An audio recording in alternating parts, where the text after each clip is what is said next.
U.S. Marine Corps and U.S. Army deployments in the Pacific, both services creating new organizations for action in the Western Pacific. The U.S. Navy and U.S. Air Force Pacific brass need to put away the fine china and hide the silverware because the DoD is sending in the U.S. Marine Corps and the U.S. Army. The Navy and Air Force are still in the process of attempting to pivot to the Western Pacific to face an increasingly militarily capable and aggressive People's Republic of China. In coordination with the Defense Department, the U.S. State Department, and the National Security Council, or NSC, have largely led the U.S. in forming alliances and agreements with countries in the Western Pacific and Indo-Pacific with the aim of containing China's strategy. The U.S. Navy and Air Force have also been improving their capabilities in the regions. These two services are expected to lead the services in any confrontation with China due to the potential battlefield spanning the vastness of the Western Pacific Ocean. However, the issues facing the Navy and the Air Force that are not quickly remedied have created a situation in which the Marine Corps and Army are envisioned to have a critical role in defending the Western Pacific. It will be difficult for the U.S. military to operate far from its shores against China, its main rival, which will have the advantage of operating in its backyard and have interior lines in the expected contested space. China has the second largest economy in the world and the second largest military budget, and an industrial base to produce the weapons it needs. China's commitment to building a large and capable military is not solely for self-defense, but also serves as a military and political tool, enabling its leadership to assert expansive claims in the region that are advantageous to China. China is a communist country, though a bastardized version of it, which blurs the lines between military and political authority when compared to the much more clearly defined roles of its Western counterparts. However, like the West, China practices economic leverages, soft diplomacy, and the Clausewitzian view of the role of hard power as an alternative method for achieving political objectives. China's Communist Party, with its characters of blurring the boundaries between military and political matters, frequently employs tactics such as economic coercion, gray zones, the paramilitary and military force to intimidate its neighbors, as well as occasionally Australia and the U.S., China's main focus, though is directed towards Taiwan, where it uses all forms of pressures to bring the island to heel and submit its control. Recently, China has adopted a more militarily focused and bellicose stance towards Taiwan, posing a threat to Taiwan's independence through escalatory actions, military threats, unannounced exercises, and incursions into its sovereignties. China's escalatory actions include unilaterally altering the W-122 and the W-123 civilian air routes, regularly intruding into Taiwan's ADIZ, Air Defense Identification Zone, and conducting unannounced military exercises that simulate both air and sea blockades, as well as mock invasion of the island nation, with the intention of disrupting Taiwan's air and sea traffic. China's aggression extends beyond Taiwan as it consistently poses a threat to neighboring countries by asserting its sweeping and illegal claims of absolute sovereignty over the South China Sea through its Nine-Dash Line, which impacts Vietnam and Philippines, among others. Additionally, it has an ongoing territorial disputes with Japan. The challenges for the U.S. Navy and Air Force are so extensive in the far-flung region that the Pentagon has sought alternatives to enhance its capabilities to contain an aggressive China.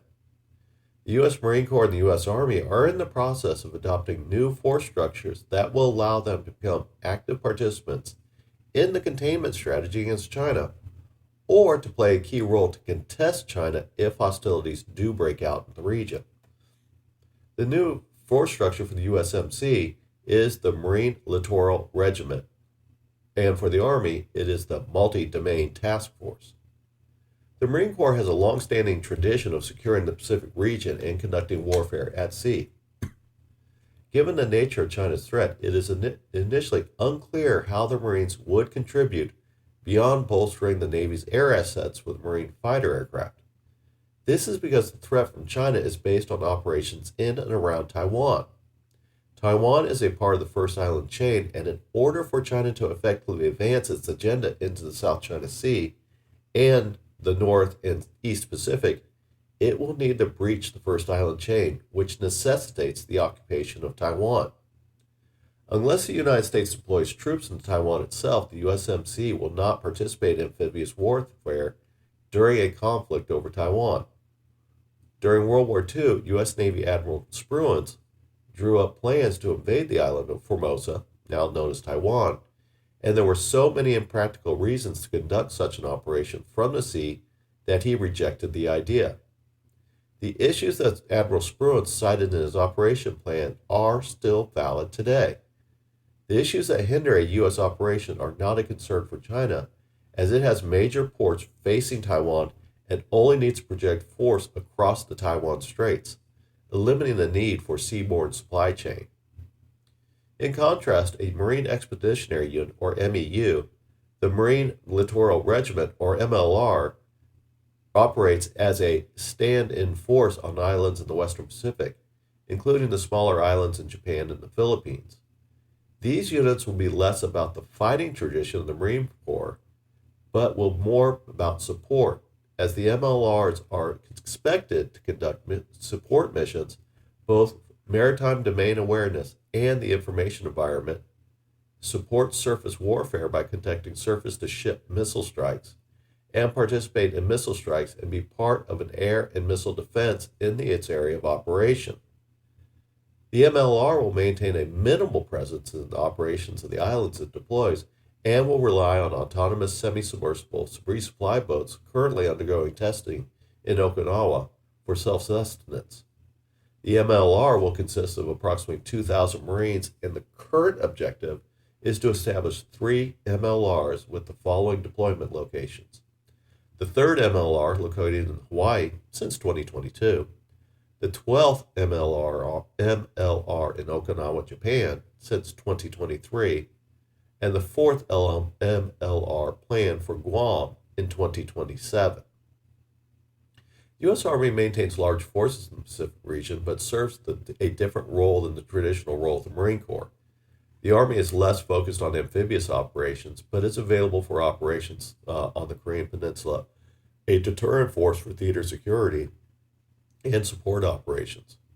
Like the Marines, the Army is transitioning into multi-domain operations, coordinating military activities across land, sea, air, space, and cyberspace domains. In the Pacific region, the Army, similar to the Marines, is assuming a more supportive role. They have established a new organizational structure that can function in both offensive and a support organization, depending on the specific mission. The Multi-Domain Task Force, or MDTF, is the name of the new organization.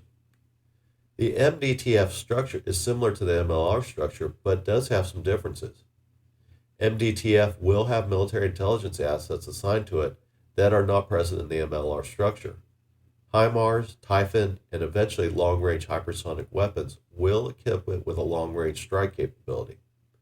Due to a lack of dedicated anti-ship capability, it will be less effective in maritime interdiction than the MLR.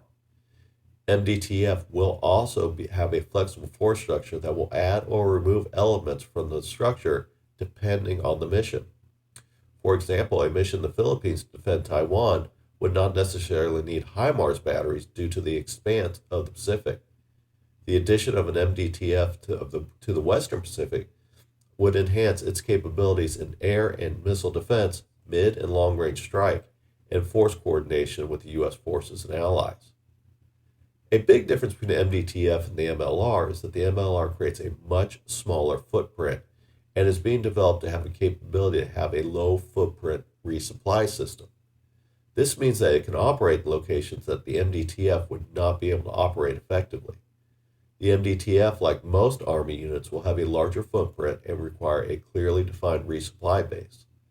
The supply requirement can be reduced as the MDTF force structure is flexible, but it would be envisioned that it would need at least access to a port or airfield while operating in the Pacific. Below are the plans for the creation of the MDTF. The first MDTF located at Joint Base Lewis-McChord in Washington. The second MDTF located in Wiesbaden, Germany, and Fort Drum, New York, to support activities in Europe and Africa. The third MDTF will be headquartered in Hawaii, with units located in both Hawaii and Joint Base Lewis-McChord. This is expected to be operational in 2026. The fourth MDTF will be located in Fort Carson, Colorado, which will focus on the Indo-Pacific. It is expected to be fully operational in 2027. The fifth MDTF will be located in Fort Liberty, formerly known as Fort Bragg, North Carolina, and will not have a designated region for support. It's expected to be operational by 2028. The Marine Corps and Army operating beyond their traditional roles, implementing force structures that will enable both services to have significant roles in mid- and long-range strike missions, air and missile defense, and maritime interdiction.